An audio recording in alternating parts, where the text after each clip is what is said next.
Welcome to Inside Sim Racing and our continuing coverage of E3 2016. And today we're checking out WRC 6 from the showroom floor. And this was quite the setup, running the Oculus Rift CV1, and they were actually bouncing all day between the Oculus and triple monitors, but I got a chance to try it out with the Oculus. And then it's a human racer chassis on a 4-post D-box setup. So there was quite a bit going on here, including obviously a new title and a track that I'm unfamiliar with. So a bit of an overwhelming experience. So I mentioned the Dirt Rally Oculus video. That was my first experience with Oculus, but that wasn't entirely true. I actually tried out WRC 6 about 6 hours earlier in the day. And I felt a lot of the same things I mentioned in the Oculus video.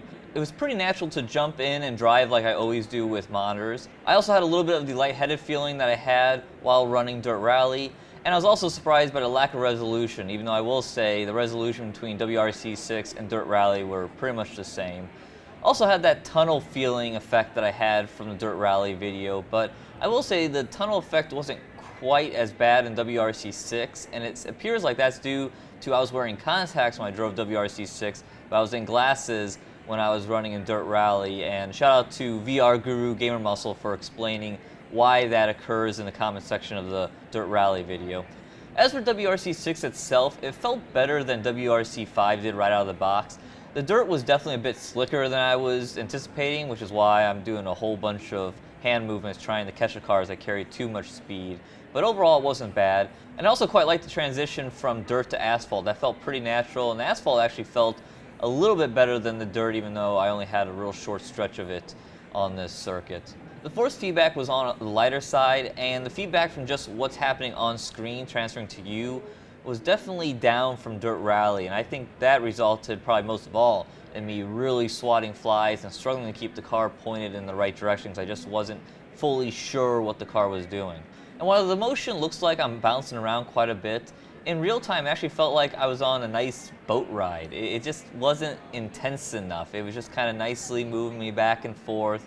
And it's not that intensity-wise I want more travel. I think the 6-inch D-box is overkill, honestly. It's not about travel. It's about how quickly you pitch forward, back, side to side. And that's kind of what I was lacking from this setup. So those are my impressions of WRC 6 from E3. Like with all these impression videos, you have to take them with a bit of a grain of salt. You only get a few minutes to jump in and try this unfamiliar setup, and you're at the mercy of the settings of not only in-game, but also how the hardware is set up.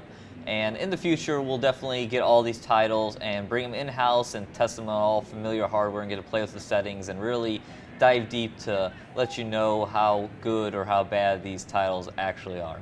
As always, thanks for watching Inside Sim Racing, and I hope you guys enjoy this continuing coverage of E3 2016. If you enjoyed the video, please give a thumbs up, and if you haven't subscribed, please do so. Also check out our website, isrtv.com, for the latest news reviews and our always popular forums.